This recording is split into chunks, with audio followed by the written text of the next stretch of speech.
हम लगभग 30,000 करोड़ का इन्वेस्टमेंट लेकर के आएंगे किसी योजना के माध्यम से। 30,000 करोड़ मतलब सरकार अपने हाथ खड़े कर रही है। सरकार नहीं चाहती है कि वो इलाज खुद दे, वो चाहती है कि प्राइवेट इन्वेस्टर्स इसमें आए।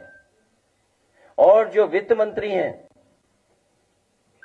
सबसे पहला medical college central state government की स्पॉन्सरशिप दोनों स्कीम से मिलकर के शाहजहांपुर का पहला मेडिकल कॉलेज शुरू किया गया था। उस समय वित्त मंत्री के गृह जनपद का मेडिकल कॉलेज ही में कुछ नहीं हो रहा है। इलाज तो दूर, दवाई तो दूर।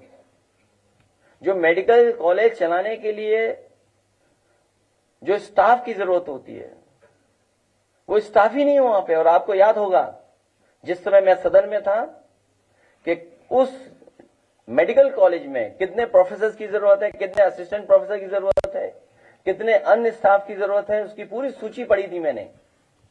जब वित्त मंत्री के अपने गृह जनपद के मेडिकल कॉलेज की ये हालत हो, स्वास्थ्य की ये हालत हो, मैंने जानकारी की है शाहजहांपुर की, एक भी एम्बुलेंस नहीं चल रही वहां पर। फोन मिलाने पर एम्बुलेंस ही नहीं आती है, घंटों इंतजार करने के बाद एम्बुलेंस पहुंचती है। सोचिए वित्त मंत्री के जनपद का ये हाल। और अभी हाल में मैं कैंसर इंस्टीट्यूट गया था, क्योंकि इधर अगर हम डेटा सरकार का देखें तो डायबिटीज, हार्ट, किडनी और कैंसर, इन गंभीर बीमारियों से बहुत गरीब के घर में परेशानी आ रही है। बहुत बड़े पैमाने पे ये बीमारियां बढ़ती चली जा रही हैं, लेकिन इलाज नहीं मिल पा रहा है। जो पर्याप्त इलाज मिलना चाहिए, समय से इलाज मिलना चाहिए, क्योंकि अगर समय से इलाज मिल जाएगा तो खर्चा भी कम होगा और जीवन भी बचाया जा सकता है। लेकिन समय पे इलाज नहीं सरकार दिला पा रही है। अभी जब मैं कैंसर इंस्टीट्यूट गया, तो जब मैं कैंसर इंस्टीट्यूट में पहुंचा हूं, तो सबसे पहले मरीज जिससे मैं टकराया वो गोरखपुर की थी बेटी एक। सोचिए, कैंसर इंस्टीट्यूट में अचानक हम लोग गए, और जब मैंने कैंसर इंस्टीट्यूट के परिसर में गया और मैंने जानना चाहा कि मरीज कहां इंतजार करते हैं, कहां आराम करते हैं, तो वहां पर देखा कि जहां पर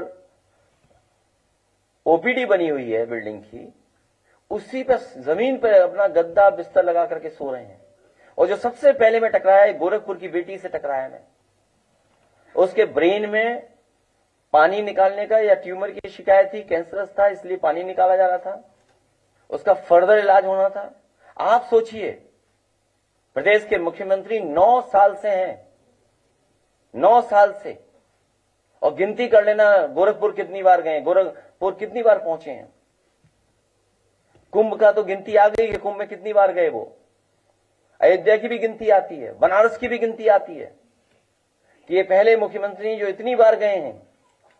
सोचिए, गोरखपुर में जाने के बाद भी कैंसर का इलाज गोरखपुर में ना उनके बीआरडी मेडिकल कॉलेज में है और ना ही एम्स में है। उस गरीब परिवार को इलाज कराने के लिए लखनऊ आना पड़ रहा है, वो भी समाजवादी पार्टी की सरकार में बने हुए कैंसर इंस्टीट्यूट में। सोचिए आप, उसके लिए बजट, पर्याप्त बजट नहीं दे रही सरकार।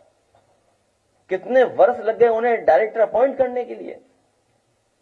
जब मैं एक बार औचक निरीक्षक करने गया था, ऐसे ही औचक निरीक्षक नहीं बोलेंगे, अपने बनाए हुए कैंसर इंस्टीट्यूट को देखने, बजट के दिन हमारे साथ चौधरी साहब भी थे।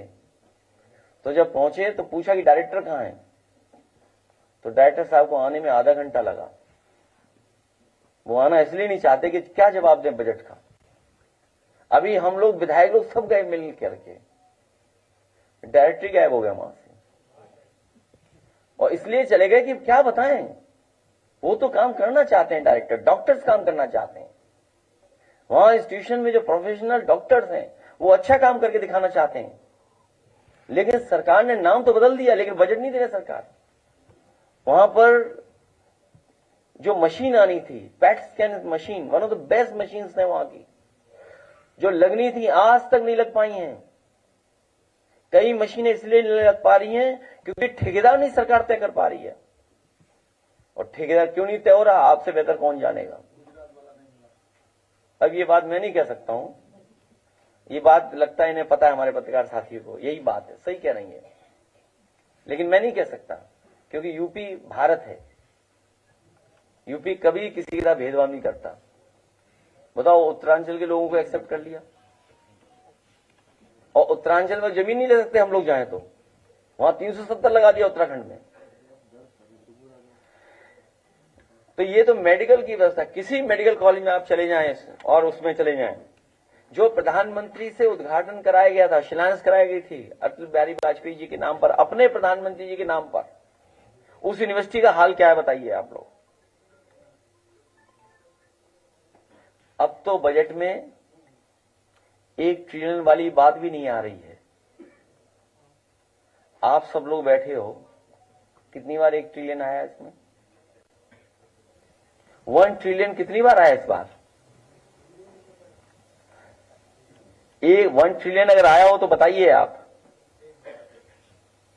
और वो 1 ट्रिलियन तो पा ही नहीं सकती है सरकार, जिस गति से ये ग्रोथ रेट हो रही है इसमें, कभी नहीं पहुंच सकते वहां तक।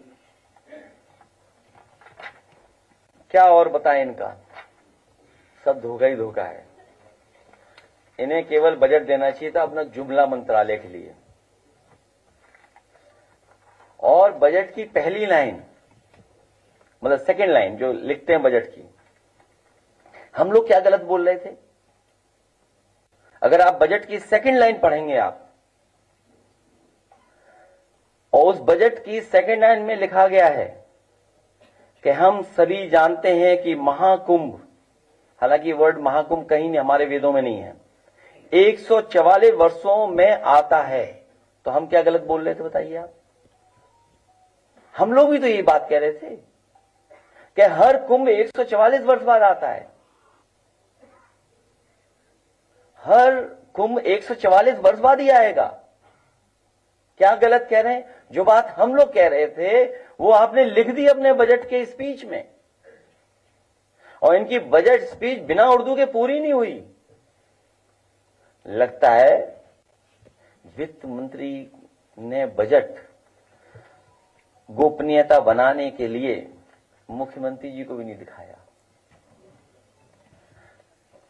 अगर मुख्यमंत्री जी को दिखा दिया होता तो शायद वित्त मंत्री ये शेर नहीं पढ़ पाते कि जिस दिन से चला हूं मेरी मंजिल पे नजर है।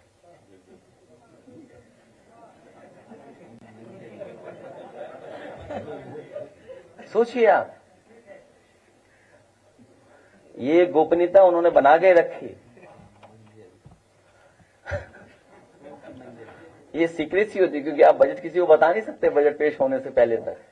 तो देखिए सरकार में हो क्या रहा है, और उसी का परिणाम आपने कुंभ में देखा कि जो उत्तर प्रदेश का पॉल्यूशन बोर्ड है उसका जो डेटा कहता है, और जो सेंट्रल पॉल्यूशन बोर्ड एनजीटी का जो डेटा कहता है, दोनों में ब्लंडर है, दोनों इंजन टकरा रहे हैं। हो क्या रहा है ये बताइए दिल्ली लखनऊ में? दिल्ली वालों के आंकड़े, दिल्ली वालों का डेटा यूपी वाले स्वीकार नहीं कर रहे हैं, और यूपी वाले अपना नया डेटा है जो स्वीकार करेगी दिल्ली के नहीं करेगी। अब ये बताइए आप, अगर हम दिल्ली वालों के आंकड़ों को मान करके कोई बात कहें और ये सरकार नहीं मान रही है, तो क्या ये सरकार कहेगी कि दिल्ली वाले सनातनी नहीं है? अगर दिल्ली वाले ये कह रहे हैं कि जो गंगा का पानी है, संगम पे जो पानी है, त्रिवेणी में जो पानी है, वो स्नान करने लायक भी नहीं है, अगर हम दिल्ली वालों की बात माने तो ये बात हम मान के चले कि लखनऊ वाले दिल्ली वालों को भी सनातनी नहीं मानेंगे, क्योंकि वो विरोध कर रहे हैं, पानी स्नान करने लायक नहीं है।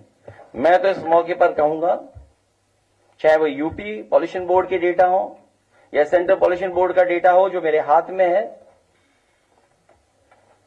बीजेपी के सभी नेताओं को सिंटेक्स टंकी भर के दी जाए, उनके घरों पे पहुंचाया जाए विशेष गाड़ी से, जिससे वो अपना खाना बनाएं उसी पानी से, स्नान करें, और जब समय आए तब पीते भी रहें दवाई के रूप में। क्या ये स्वीकार करेगी भारतीय जनता पार्टी? अगर ये नहीं कर रहे हैं, अगर संगम का पानी नहीं स्वीकार कर रहे हैं खाना बनाने के लिए, जो भर के आएगा वहां से, और स्नान पीने का काम। और मैं तो कहूँ कमाल अख्तर जी, एक बोतल में भर करके वहीं रख देना उस सदन में, जब पी के दिखाओ।